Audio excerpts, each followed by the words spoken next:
Local productions seen on Delta College Public Media are made possible with support from viewers like you. Thank you.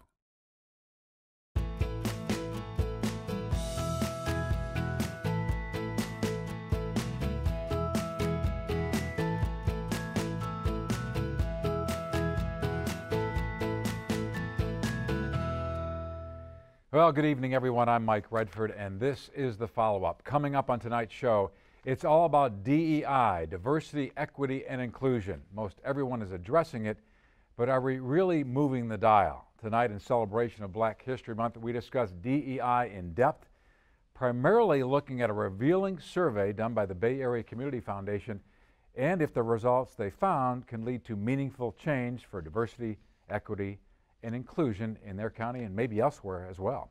But first, we would like to hear from you to help drive the conversation here on the show. You can do that in a variety of ways via social media on Facebook and Twitter. You can email us, or you can dial into our follow-up hotline to voice your opinion or suggest future show topics. And if you'd like to watch any of our past shows this season, just log on to deltapublicmedia.org. Well, we have an esteemed panel of three people with us today, so great to have them all in here. We have Darold Newton, who's president of the Bay City chapter of the NAACP. He's also a board member of the Bay Area Community Foundation, and you can recognize him here at QTV because he's the host and producer of Soul Issue as well. So you wear a lot of hats. You're on my right side. On my left side, I have Diane Mahoney. She is the president and CEO of the Bay Area Community Foundation. And we have Erin Kreutzberg, who is a program officer from the Bay Area Community Foundation. So there's a theme here. The Bay Area Community Foundation. Why is that? Well, that's because in the spring of 2020, you guys took on a pretty major undertaking, kind of launching a survey about DEI, diversity, equity, and inclusion. And it came in the wake, in part, of the murder of George Floyd at the hands of police officers in Minneapolis. There's no other way to sugarcoat it. Sure. That kind of launched some things. So tonight we have results of this survey that you've done. But before we get into that, can you guys talk a little bit about the process and kind of how it got launched, and why did the Community Foundation say, hey, we have to do this? Well, as we all remember, at the time of George Floyd's murder, we were in the throes of the pandemic. We were all living in our living rooms, working from our living rooms, and then that horrific occurrence, the murder happened.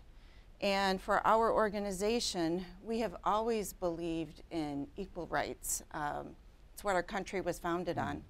But yet we're in this country and we're seeing things like this that are still happening day to day.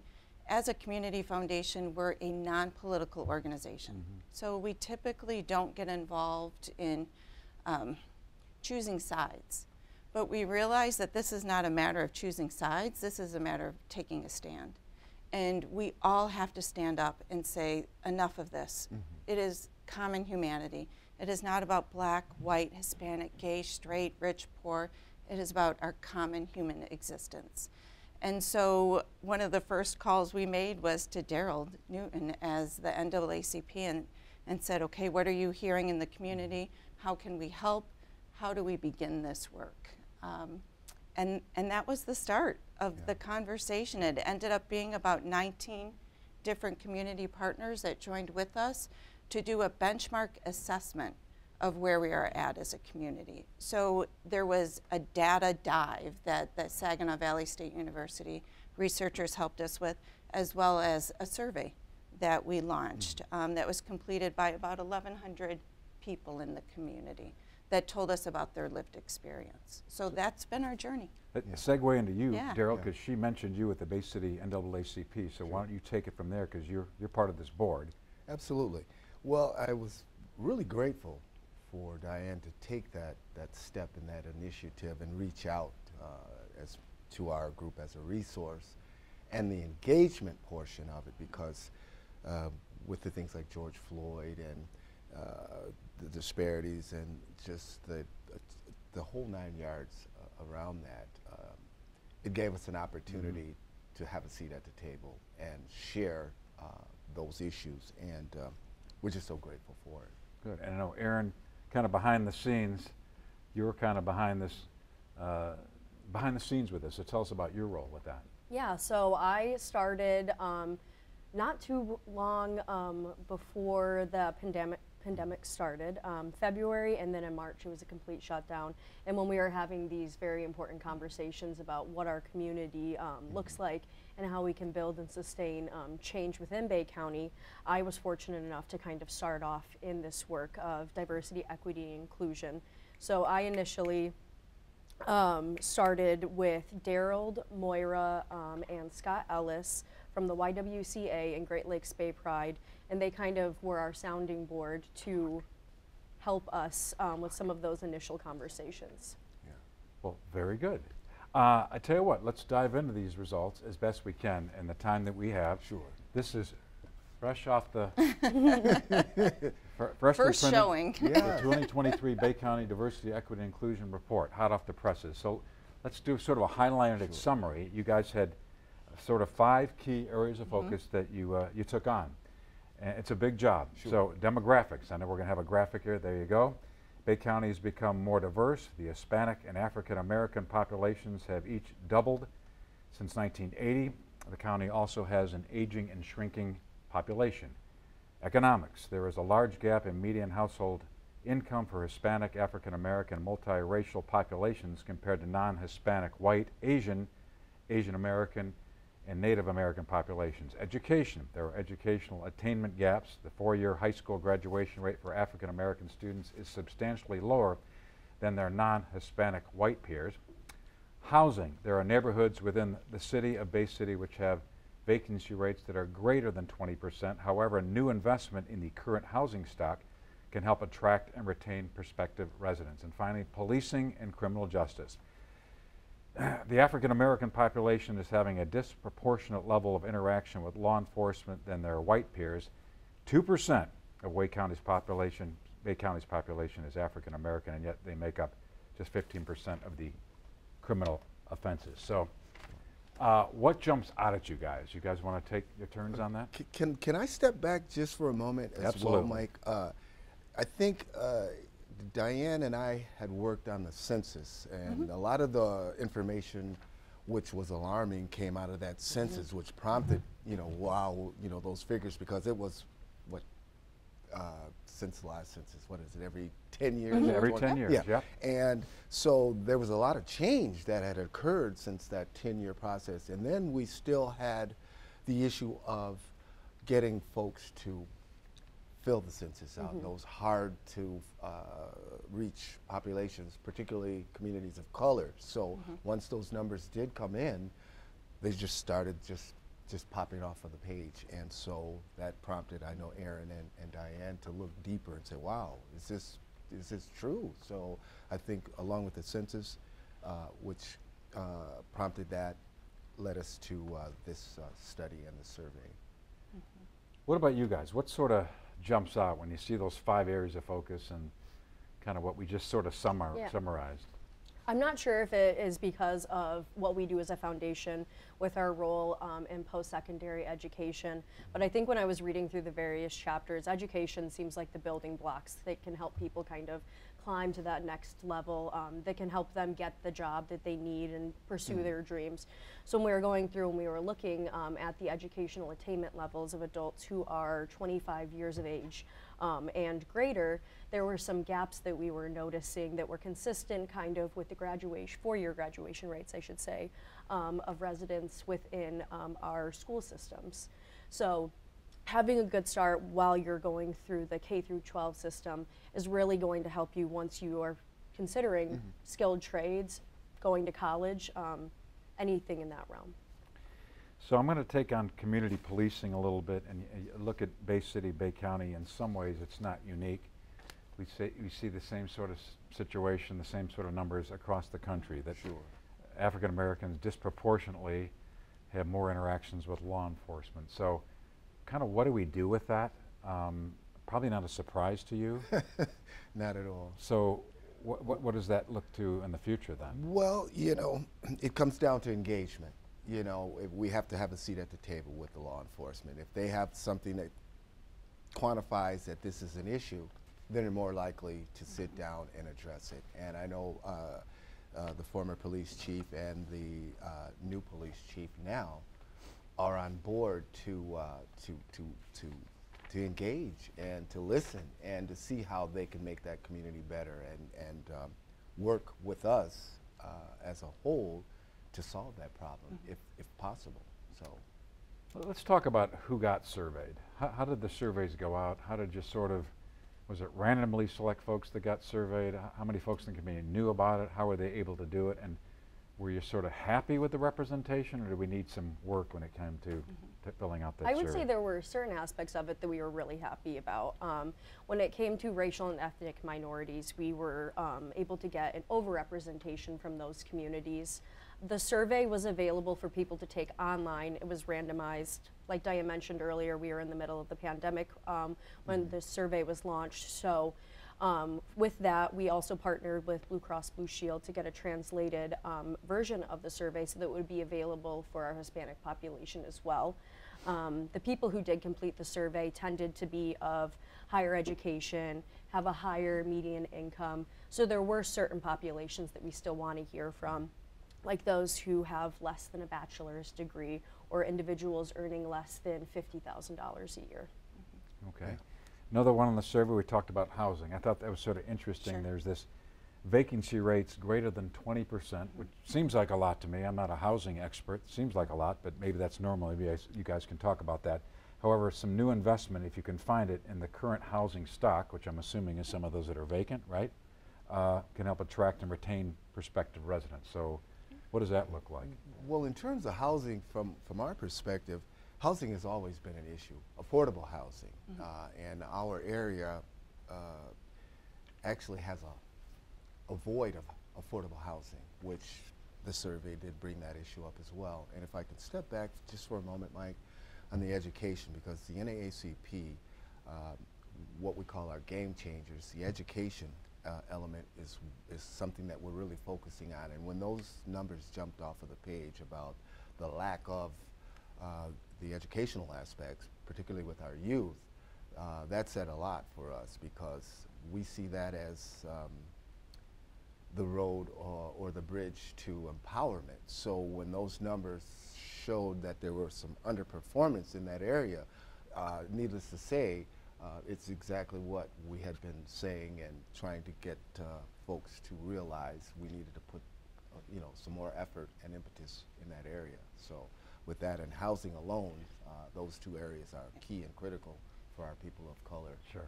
So I don't want to jump off housing, because I know you asked a question, but Darold, when you talk about education, the thing that really struck me in this data was that within the city of Bay City, students of color at Central have higher graduation rates than students of color at Western. And so when you look at the demographic breakdown, Central is much more diverse. Sure. And so you do wonder if it's a spirit of inclusion in that school. Like, why are students of color more successful in that school within the same school district, within the same graduation requirements as they are someplace else? Now, I don't know if it's because they feel more included, but I think it's something we need to explore. Sure.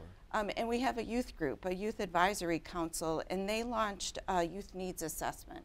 They had about 1,300 youth from Bay County reply. And they asked some of these same perceptions, like, do you feel a sense of belonging in your community? And so it's really interesting. So we're trying to dig in and find out, we've identified some areas that need more surveying, need more research, and now what are we going to do with it, right? So this is just that first step. I remember, Darold, you told me, Diane, this is a marathon. Just, take one step at a time and keep moving forward. And the housing issue, when you look at our demographics, we're getting more ethnically diverse. Sure. We're still losing population and we're getting older, but the population that's growing are younger and more diverse. So if we don't find a way to embrace them, if we don't have housing that they can come to, we are going to be shortchanging our entire community.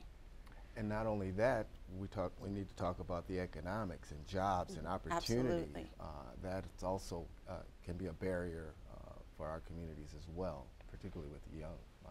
So let me talk about the history of the Bay City NAACP. You've been around for 100 years. Not Darold, actually. Well, judging by the hair, the yeah. chapter, yeah, you and I are in the same demographic, but the chapter's been around. Tell me about that history and And did your members, Bay County is predominantly white, only 2% are African American. Were they willingly able to embrace this survey? Did they see that it could be meaningful? Did they participate? Well, you know, there's always some lack of trust when you want to do a survey. It's the same way with the census and all, because you never know what you're going to do with that data. But going back to our organization here in the Bay City area, people don't realize that we've been here since 1918 when we were chartered by Roy Wilkins. And so if you do the math, that's 105 years out of a need, you know. Quiet but effective. You know, I like to say we're the small branch doing big things, but there was a need and there continues to be a need, but we found a way to work within the realms of that community and embrace everybody, because you're stronger together than working apart. As Diane mentioned, this is not a sprint, it's a marathon, so you have to be prepared to engage in any way you can and just try to get the best outcomes, take those steps and strides as long as you're moving forward. So you have a lot of community partners. Can you talk about the partners? Did you actively go out and say, listen, we'd like you to be part of this, or did they come along eventually? And how important are the partners to kind of move the dial forward with the kind of work that you're doing here?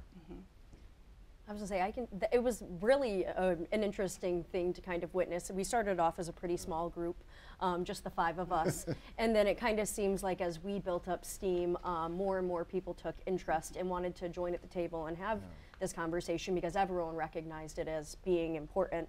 So kind of as we progressed, this group served as our sounding board for what information are we looking to know, and what are we going to do with it, and how is it going to influence the work that we are all doing in the community, because we're all doing vastly different things.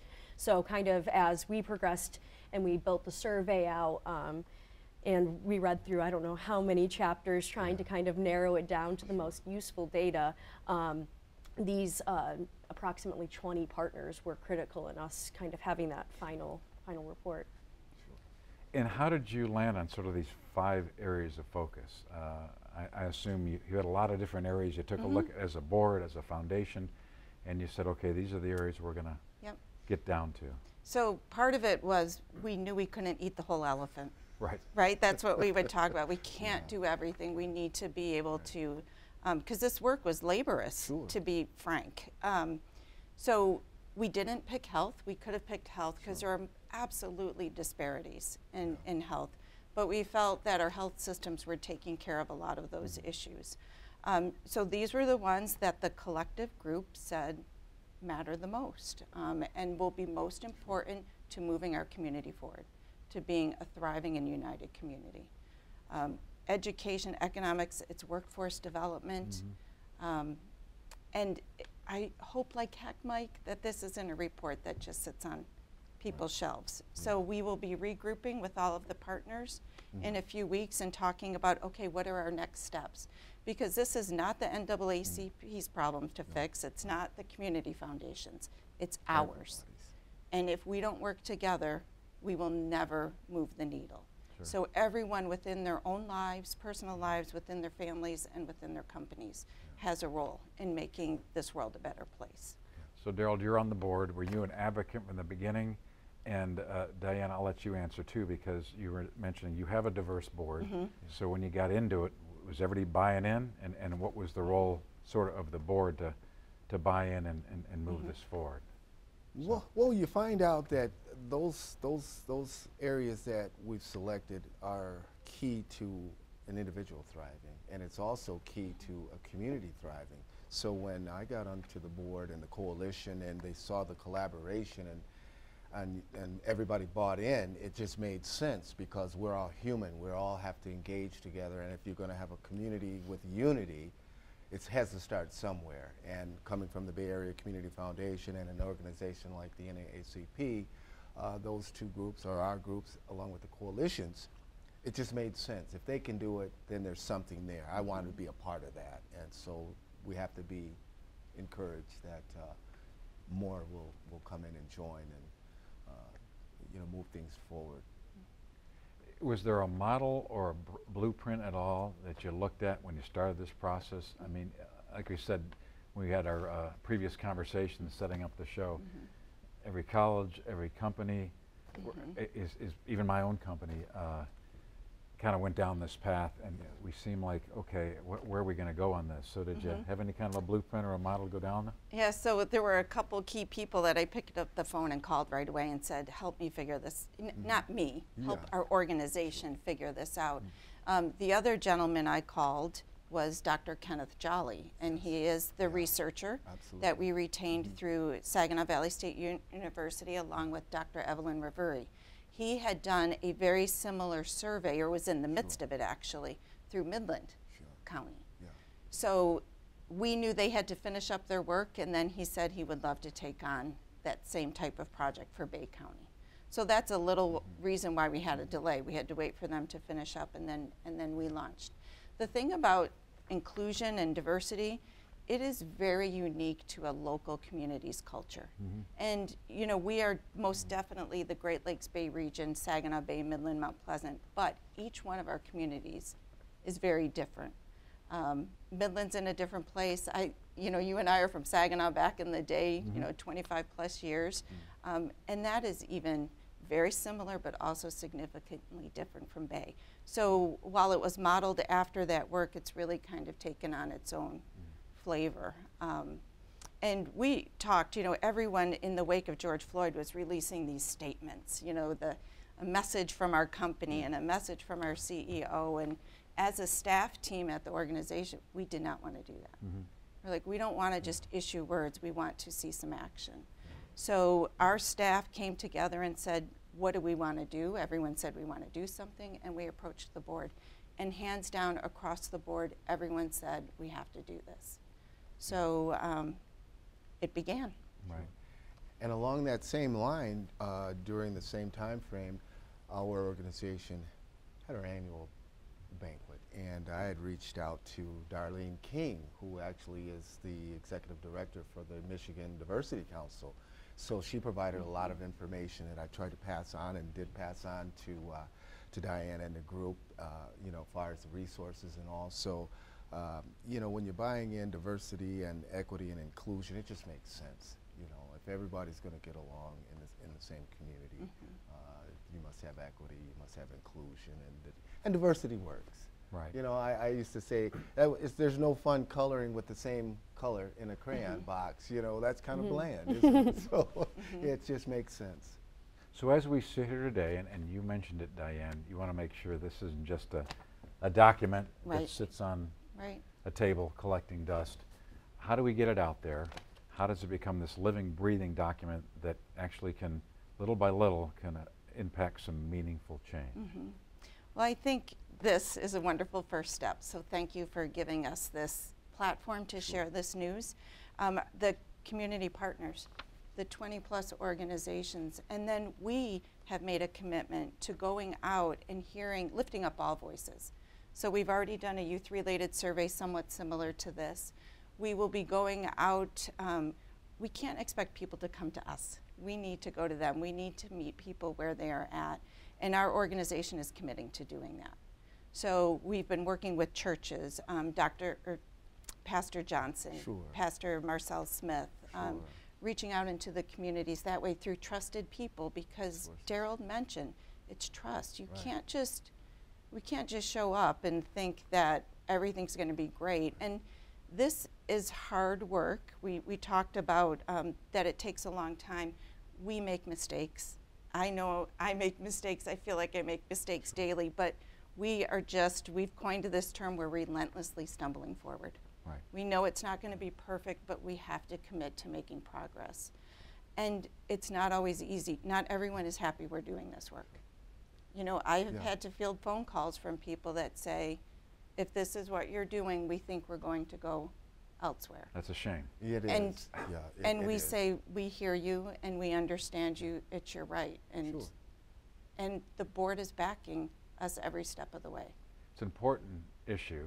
We need to have important conversations. You and I talked about on the phone, here at Delta, for instance, we have to be the leaders in the media to make sure we're having this conversation. So the question again, how do you go back to your NAACP chapter and say, okay, this this is important work. We've got to move it forward. It's not just a document that's going to sit and collecting dust. Well, what it does, it quantifies everything that we've been saying, so we can take it to the Dows or the SK Siltrons, those who have the wherewithal to invest in the communities, and we have to show them that in order for us all to have a vibrant community, everybody's got to buy in, everybody's got to be on board. You know, you got to take this stuff serious. So, you know, you have to make investments in those folks that are in the shadows, or those that are marginalized or disenfranchised, or the low income, or those that make up a community. You know, a community is top down, bottom up, middle, however you want it, but it's a community. So you just have to be relentless out there and just pound the pavement. And if it's your passion, you're going to do what's necessary to make things happen. Now, Erin, you too. What are your thoughts on that? Making sure this document gets out there and impacts people. Well, I think a lot of it is unique with our work. So we're fortunate enough to get to work with a lot of nonprofits who kind of touch on all of these various areas. Sure. So kind of getting to even just hear what is being done in the community, and using this when I'm having conversations with people outside of work, having this information and being able to reference and have this deep understanding of kind of Bay County's history, looking at how it has diversified and how it's going to continue to diversify, and what we can all do, like Diane said, as a neighbor, as an organization, really at any level, there's something that we can all do to build an inclusive community. There's a saying that I really like, that diversity is a fact, but inclusion is an act. It doesn't matter how big or small your action is. I think as long as you're doing something, we're all working together to make a thriving community. Got about a minute left, so viewers that are watching, particularly those in Bay County who'd like to learn more about this report, or maybe get involved in the future and help you guys kind of move forward, what do they do? Contact the Bay Area Community Foundation. You can download this report on our website, which is www.bayfoundation.org. Okay. And I encourage everyone at an individual level, get comfortable with being uncomfortable. Start learning, because when you get in those uncomfortable spaces, that's when you're growing. So challenge that, and then look within your families and your organizations, your companies, your churches. There's reflection questions throughout this report that give you ways to think about how it impacts your life. Sure. It's important conversation, important work. Get on that website, get involved. I applaud the work that you've done, and I'm thankful that you guys came on tonight. We had a chance to discuss it, and we'll do it again. Thank you very much. Great. Thank you. Glad you had us. And that's our show for tonight. Thanks for tuning in. I have a programming note to pass along. Delta Public Media will be doing its pledge drive in the next couple of weeks, so the follow-up will be back on March 14th. We'll see you then. Have a great night, everyone.